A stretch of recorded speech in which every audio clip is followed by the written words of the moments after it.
If Cowboy basketball has you feeling some type of way, it's okay because we get to talk a little bit of football, spring roster football to be exact. Let's talk about some new dudes with some new numbers and some new gains in the weight room. You are Locked On Oklahoma State, your daily podcast on the Oklahoma State Cowboys, part of the Locked On Podcast Network, your team every day.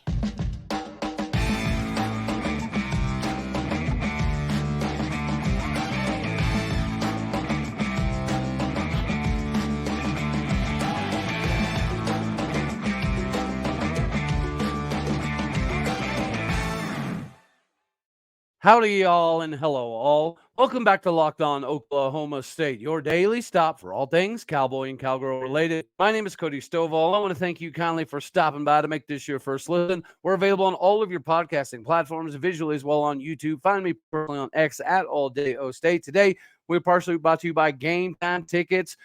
Get in on the action now. Download the Game Time app today, create an account, and use the code Locked On for $20 off of your first purchase. We are going to get started with the spring rosters. Now, we're going to break this down kind of in the same vein that To the Purpose did, or sorry, not Post Report. Zach Lancaster put out this article in regards to some of the guys that are coming in early. Obviously, the early enrollees will be a part of the spring roster, so some of those freshmen will definitely be included. We also got some number changes. Number one being De'Zhaun Stribling going from Des Bryant 88 to Des Bryant, number one. And, you know, the last guy to wear number one in a Cowboy jersey, played wide receiver, did pretty well for himself, and Tay Martin. And typically, right, this was almost a rite of passage, just like it was a rite of passage for Des Bryant to get to wear number 88 in Dallas, right, because of Michael Irvin. Wearing number one at Oklahoma State feels like a rite of passage because of Des Bryant. So this makes a lot of sense.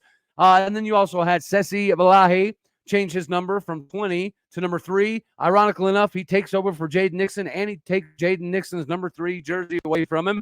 Parker Robertson, everybody remembers him. He was the special team savant on kickoff coverage from number 39. Now you're going to watch number 8 zooming into your screen. And then kicker Logan Ward goes from 69 to 19. Calvin Harvey goes from 72 to 76. Westfall goes from 79 to 90. And then we get to talk about the body by glass stuff. Ladies and gentlemen, we all know we do have the greatest strength coach in America for a multitude of reasons. But last year, we noticed that he averaged almost 17 pounds across the entirety of the roster, right? One of the top 3 in his entire career. Whenever you look at some players that have made some gains this offseason, one of those is going to be Kendal Daniels. This makes perfect sense, right? Because we've had discussions in regards to the conversation on finding ways to get Kendal Daniels closer up to the box, a.k.a. him to be coming downhill and smash you in the face a little bit more. It's not that he's insufficient in coverage. It's just that we didn't get to utilize his skill set to the best of his ability. So Kendal Daniels is morphing more and more and more into a linebacker than your traditional safety, but has the speed and the intangibles to roam around in the back end when necessary. And with him still being able to roam the back end, he's now added 11 pounds to that frame, which that's going to be absolutely disastrous for anybody that just so happens to get in a another person that's up quite a bit is Rashod Owens. Now, this isn't super surprising because previously in Rashod Owens' career at Oklahoma State, we needed him to slide over to tight end, so him bulking up was something we've had to ask of him in the past. I don't necessarily think this is something that's being asked of him per se, but he's back up to 200 pounds, which is pretty close to what he was already rocking and rolling at when he was playing tight end position, but he's already proven he's a tight end. He can play outside. So he's going to be a little bit more of a matchup nightmare for not necessarily the high point of the catch or anything like that, but his yards after catch should be reminiscent of a running back. And then you got Dylan Smith. Dylan jumped up 15 pounds, going from 170 to 185. Defensive tackle Aiden Kelly, the 4-star getONE, who a lot of people had expected a lot of big things previously. talk is that this new 315 pounds that he's rocking and rolling suits him very well, and it's allowing him to kind of still be limber enough to make it all make sense. And then from the freshman campaign, of course, you're going to have a lot of weight gain there. You got safety Cam Franklin up to 200 pounds, or he put on just over 10 pounds. Jalen, one of the biggest gainers, put on 20 pounds in the offseason. And Tywon Wray Jr., the guy that we've been raving about as a traditional 3-star guy that gets completely overlooked because of the new way in recruiting rankings. He's the big get for us, and he's up 25 pounds. Like, that's crazy. Gabe Brown, the Stillwater, Oklahoma linebacker, is up from 225 to 240 as well. And then you have somebody like Garett Rangel, who's put on 25 pounds in his time at Oklahoma State. So he walked in the building at maybe 6'2", 175. Now he's 6'3", 200 on the dot all day, every day. Body by Glass is, again, nothing new. Like, we expect a lot of these guys to make these level of gains, but it is nice to know which guys did a little bit more or just the ability to pack on a little bit more than most everybody else. All right, so let's finish rocking and rolling through this roster here with the new additions that will be in spring. Obviously, number 4, AJ Green, coming over from Arkansas, is going to be a good Thunder Lightning package. Of course, he's going to be the Lightning side of the equation alongside Sesi Valahe, and Ollie Gordon should do his thing. Then we have Mayolake Smith, going to wear number 8, coming in from Juniper Sierra, California. Mr. Tom Brady, record breaker himself, will be on campus, enrolling early for the spring. Then we got Landon Cleveland, will be rocking number 14. Everybody remembers Landon Cleveland, big-time recruit that got offers from Texas and a few big-time SEC schools, chose to come to Oklahoma State. You got Trey Griffiths going to rock number 16, the only wide receiver that we really made sure to go get that came to Oklahoma State, walking in at 6'3", 200 pounds. Also wearing number 16, Willie Nelson, the safety from Longview, Texas, on the other side of the ball. The prognostications on him is somebody who should be competitive by his sophomore year level of spot. Obviously, getting in the weight room is going to help him a decent amount, but he makes up for a lot of his inability to grow with his ability to dominate on the field. So I expect him to be a contributor eventually as well. Kobe Hilton, the UTEP transfer, coming over, right, walking in the building at 6 foot, 211 pounds. He's going to be rocking number 18 this year. You have CJ Williams, a running back, redshirt freshman from Ardmore, Oklahoma, going to be rocking number 22. Kyler Pearson, 5'6", wide receiver from KU. Go figure. He's going to be a fun one in the rotation there as well. Bays, another wide receiver, redshirt freshman from Bourne, Texas, is going to wear number 32. Number 35, you got Baxter Robertson, a wide receiver from Tulsa, a.k.a. Cassia Hall. Colin Morris, number 36, safety from Edmond, Oklahoma. David Kabongo, rocking number 37. Another one of those guys coming in that we expect within year 2 to be very, very competitive for a spot on the 2 deep. David Kabongo's definitely going to be one of those. You have Christian Hurd rocking number 39, safety coming in from Katy, Texas. Of course, we all know about Josh Ford, the tight end from Stillwater High School, walking in the building and wearing number 40. Tamarick Johnson, coming from Midlothian, Tejas, is going to be rocking number 46. Evan Smith, number 49, 5'9" corner from Ardmore, Oklahoma. Willie Seals, he's an offensive lineman from Deer Park, Texas, will be rocking number 50. Caden Jones, defensive end from Mustang, Oklahoma, will rock number 58. Wyatt Holmes, offensive lineman from Coweta, rocks number 59. Zach McKinley will be rocking number 60 from Mansfield Legacy. Isaiah Glass, the Arizona State transfer that started 2.5 years at Arizona State, he's going to be rocking number 72. We got Tyler Foster, the big-time 6'6", 250-pound tight end, rocking number 86. Of course, we got Marcus Dawkins Jr., transferred in from OU. He's going to be rocking number 89. And then Obi Exegbo is going to go from number 33 to number 92 upon transferring in from Gannon. And then Armstrong Nodum will be man in the middle, rocker 94. So that's obviously some of the new guys that are going to be coming into Oklahoma State. That means that everybody we just talked about will be here in spring, including those freshmen. The freshmen we just mentioned are going to be the early enrollees that will be blessing Stillwater, Oklahoma sooner rather than later. Speaking of getting things done sooner rather than later, you already know I'm about to remind you that Game Time Tickets is where you need to be. If you haven't downloaded the app yet, come on, guys, you are absolutely missing out. There's a wide variety of reasons I personally love them, but Time is the fast, easy way for you to buy tickets for all sports, music, comedy, and theater events for you. The last-minute killer deals, all-in prices, and views from the with their best price guarantee takes all the guesswork out of you buying tickets. Last-minute tickets are amazing. Their flash zone deals are even better. They're the easiest to find and easiest to buy tickets for an event in your area. See the view from the seat before you buy. That's my favorite part, so you know exactly what you're getting before you show up. No hanky-panky of buying in this section and, oh, sorry, actually, you get to be down here in this section. With the all-in prices, it also shows you your total up front, so you know you're getting a great deal before you ever even check out. Buy your tickets in a matter of seconds with just 2 taps. Bada boom, bada bing, bada bang. It is all done. Good to go. The zone deals, right? You get to pick a section. Game Time will pick the seat for you, and you get a massive savings. The Game Time guarantee means you'll get the best price. If you find it in the same section or row for less, Game Time will credit you 100% of the difference. So take the guesswork out of you buying your tickets with Game Time. Right now, new customers get $20 off your first purchase. All you have to do is go to the Game Time app, download that daggone thing. Make sure you use the promo code LOCKEDON, all one word, for $20 off your first purchase. Download Game Time today. Last-minute tickets, lowest prices, guaranteed.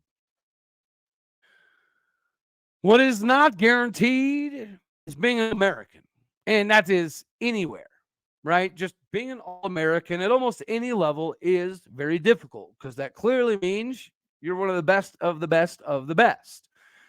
You know, the Oklahoma State has a few All-Americans in Kendal Daniels, Collin Oliver, and Ollie Gordon, right? So whenever you look at the guys that are be coming in pretty soon to help Oklahoma State get ready for this season, when you look at this bunch, is there anybody in this bunch that jumps off the map as bona fide, certified, guaranteed All-American level?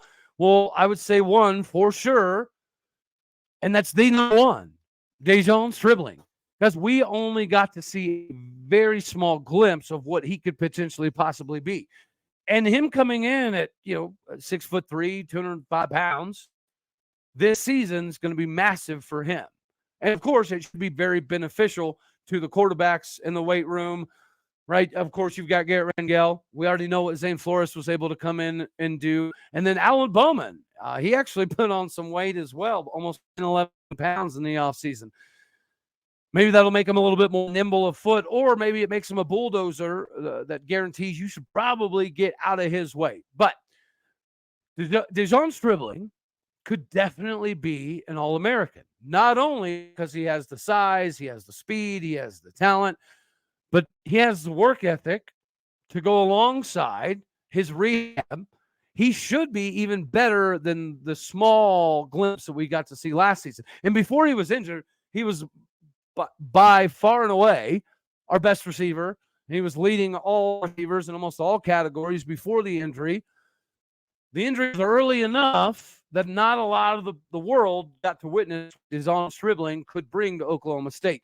We got to see enough of it to make it make sense. And then whenever you see the emergence of Rashod throughout the course of the season, alongside the emergence of Leon John III, with what those guys were able to do, they were paling in comparison to what DeJon Stribling was already doing. So DeJon Stribling not only could be an All-American, but if we put up the offensive output that we know we're capable of, we definitely are going to have a 1,000-yard wide receiver. I know I said the same thing last year, and we ended up just shy with our main man, Brendan Prisley, showing up with 951 yards. But DeJon Stribling should be a 1,000-yard receiver. If he is a 1,000-yard receiver and he continues to progress at the same level that he's already been progressing at, yeah, he'll have an opportunity to be on this All-American list. Now, out of the new freshmen coming in, it's really, really hard to speculate, right? We could speculate that if Landon Cleave does everything he's supposed to do and he continues with his trajectory, he could be an All-American. You could say the same exact thing about Tamarick Johnson, right? Tamarick Johnson's walking building, 6'3", right around the 200-pound range. He's going to have to body by glass a little bit, which isn't going to be a massive difficulty because whenever you look at the body by glass, right? We get to put this in perspective real quick. So we have an incoming freshman that works out with some Iowa wrestlers. You know, some of the offseason, they did the Iowa wrestling, workout routine. Pretty awesome, right? Well, after he got his list from Rob Glass, he was like, hey, why don't we actually do this Oklahoma State football workout instead of your Iowa wrestling workout? And the guy was like, yeah, cool. There's no way that Oklahoma State football workout is more difficult than an Iowa workout, so bring it on like Donkey Kong. Well, I tell you this, after that workout was over, the fellow that wrestles for Iowa said, I don't want to do that anymore. I just want to go back to my Iowa wrestling weight room regiment. So if that's any indication as to how absolutely insane the Rob Glass system is, there we go. So Garett Rangel putting on 20 pounds, not that big of a surprise. Alan Bowman putting on 11 pounds. Rashod Owens putting on 11 pounds. Kendal Daniels putting on 11 pounds. These things aren't necessarily big surprises. Rob Glass can get that out of pretty much anybody that's willing to put in the work, put in the time. But what this also does is it really kind of shows us what the capabilities are for some of these guys. All right, so back to potential All-American types, right? Tamarick Johnson, I think, could get there. Obi Ezegbo has the talent. I just don't know that he's going to get enough reps, right? I don't think he's going to get every single down starter style of reps. So the next on this list that I think could contribute and potentially being an All-American would be Tyler Foster, the 6'6", 250-pound transfer from Ohio. Now, this is going to be difficult for it to take shape because we don't really use our tight ends in this style of fashion, right? We don't necessarily use our tight ends as the focal point of the offense or even somebody who should be highlighted in the route tree on every single play. But we all know that we underused Blake Jarwin. We all obviously know that we severely underused Jelani Woods, just like we underused Josiah Johnson. Josiah Johnson had a fun year. He had a good year. He's happy with his year. Me, a little bit selfish, okay? I count times he was wide open, and clearly he just wasn't part of the progressions, and it was frustrating. So regardless of what his statistical output was on the season, I think he could have doubled it. So with that in mind, if Tyler Foster is able to come in and kind of pick up right where Josiah Johnson left off, then we should have a tight end that can get in that 250, 350, 100-yard range, which the last person to do that was Blake Jarwin. I really think that Josiah Johnson had the talent to get there. He didn't have enough targets. I mean, he didn't have enough receptions for him to really take full advantage. So if we are going to take the success of Josiah Johnson and we're going to try to expand on it as if Josiah Johnson was still here, Tyler Foster might be that guy. And this isn't me sleeping on Quentin Stewart. I think Quentin Stewart is the jack of all trades, Swiss Army knife style of guy. And he could play a multitude of positions right now. He could slide around. He could play H-back, fullback, whatever you kind of need him to do. The Cowboy back acronym kind of fit Quentin Stewart pretty well. So it's not like Tyler Foster is not going to have some competition. He will.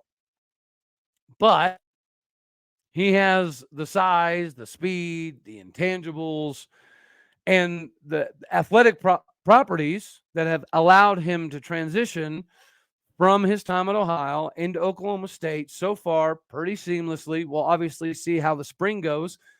But, of course, I definitely think DeJon Stribling is an All-American style guy.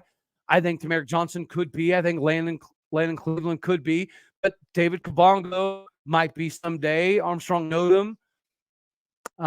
Even say Mailake Smith has all the intangibles to potentially be an All-American level type. But, of course, DeJon Stribling. And then after DeJon Stribling, off of that list, I would have to go Tyler Foster as the potential next guy in line to capitalize and maximize on some potential All-American classifications or designations at the end of the year.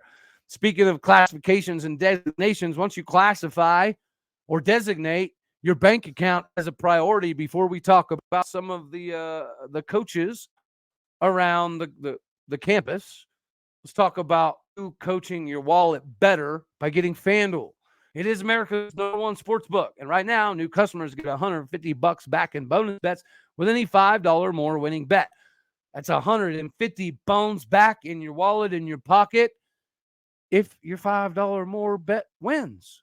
And even though football season might be out, okay, we can still make bucks while they're making buckets, whether it be quick bets, same game parlays, exclusive player props, over, under, who's going to score the next basket or who's going to win the whole daggone game. You can bet on your favorite NBA players or your favorite NBA teams by joining FanDuel.com/lockedon. Go there today. FanDuel.com/lockedon. Shoot your next shot, but make sure it's your best shot. With FanDuel, the official sportsbook partner of the NBA. All right. So, in the business world, now you've probably heard this before, you're only as good as your weakest link, aka your worst employee. And for you to be a good manager, you got to have people underneath you that you can trust to do the job successfully and make you look good in the process, right? So the better your guys below you do, the better it's inherently going to make you look. And you're seeing some of that, I think, with football. Coach Wozniak is one of the greatest. Joe Bob Clement, one of the greatest. I think Brian Nardo will get there, and as far as the designation is concerned. And then I think women's basketball. I think Jasmine Player is one of the best assistants you can find. Coleman Scott might be the best assistant in all of college wrestling. Hands down, not even close. But then you got to look at the assistants that are like a lead weight. It seemed to be dragging you down and preventing you from reaching whatever levels that you think are possible. Can you guys guess who number one is? If you guessed Casey Dunn, you did good. If you guessed Rob Walton, it's kind of like a 1A, 1B. And that's kind of what we're talking about here. Oklahoma State, baseball. The expectations are super regionals pretty consistently year in, year out. We need to be making trips to Omaha every couple of years, every few years. What has kept Josh Holliday so safe, other than the fact that his name is Josh Holliday, he's a Cowboy legend, is the fact that we do have a few Big 12 titles. Without those Big 12 titles, I don't know that Josh Holliday is viewed in the same light. You have greatest facilities in the country. Again, that's not my opinion. That's coming from D1 baseball. You got the nicest facilities in the country. Getting top-notch players to come to Oklahoma State has never really been that difficult of a proposition, especially because the state of Oklahoma is extremely talent-rich in baseball. Even though we can recruit from sea to shining sea in baseball, I don't know that we need to. It's cool to have that luxury, but that luxury will not exist anymore if it's not managed properly. And whenever you see major leaguers that played at Oklahoma State take the mound, it's like, man, the guy was a Cowboy. Makes you feel all warm and fuzzy. But then when you see some of these same guys doing the daggone thing in the major leagues, it makes you kind of pause and you're like, well, hold on, wait a second. How do we have this many major leagues pitchers, but the staff was never like, ha ha ha. So every year we've got a major leaguer in the bullpen. It's been pretty consistent. The development is not typically happening until they leave. Let's call a spade a spade. Some of the top pitchers that performed at Oklahoma State that you now get to watch in Major League Baseball, some of them aren't even throwing the same combination of pitches they threw in college. Some of them have changed their arm angles. Some of them have changed a multitude of things. But it's kind of reminiscent of what we saw with John Barfield in softball. He was a legend, a literal legend as a head coach at Tulsa. And then you expect that legend acronym to be applicable at their next stop. It wasn't. Oklahoma State, we rode Kelly Maxwell too much. I spilled my daggone Red Bull. We rode Kelly Maxwell too much. We didn't sprinkle in enough of the rest of the staff. And now we have Kerry Eberle doing it. And you're seeing a better result, right? 1 year removed from one of the greatest pitching coaches in all of softball history, and we're immediately seeing results. So we all know why Rob Walton still has a job. It's because he is a legend. And a Holiday, I don't know. Maybe he just respects him too much. They're too close. They're too buddy-buddy. I don't know what it is. But I do know that even people that don't follow baseball or coach baseball can see that whenever your pitcher gives up 6, 7, 8 runs, why is he still in the game? It doesn't matter what inning, right? It doesn't matter what game, what tournament, what format.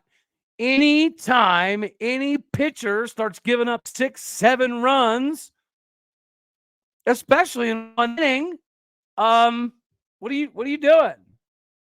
Why is he in the game? Sometimes pitching it's difficult, right? Sometimes you're just on and every single pitch is working.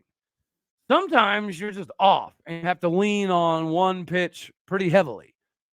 But again, you know that stuff typically before you put the guy in the game.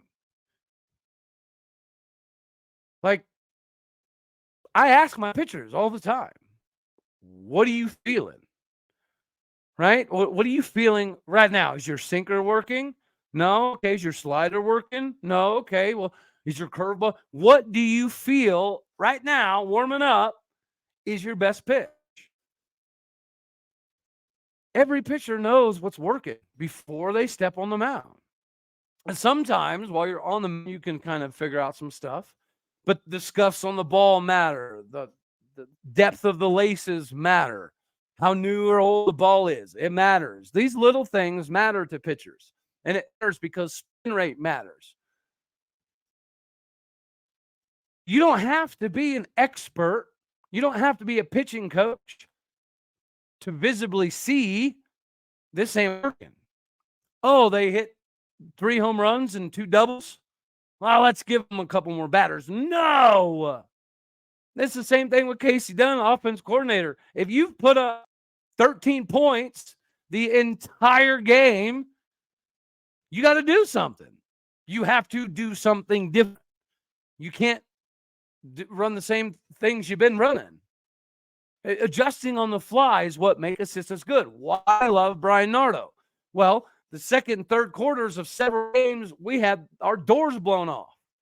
But how many wins did we get because our fourth quarter defense stopped allowing touchdowns? Good assistants make adjustments. Bad assistants don't make good adjustments. Bad coaches keep those assistants. Now, we all know Mike Gundy's not a bad coach. Complacent at one time, sure. Bad, no. Why is Casey Dunn still on the roster this season? Well, I guess when you return like 21 starters, Drunk Monkey should be able to make that competitive. I'm assuming that's the mindset here. But let me know down in the comment section what you find folks think out there. But that's all we're going to have for this one right here. You know I love you. As always, God bless. Go Pokes. Thank you for tuning in to make this your first listen. You're locked on Oklahoma State. You could be anywhere. So happy you choose to be here. Tune back I had Tatum Bell on earlier, but I kept getting disconnected. So we're going to try it again. All right, y'all. Later, Tater.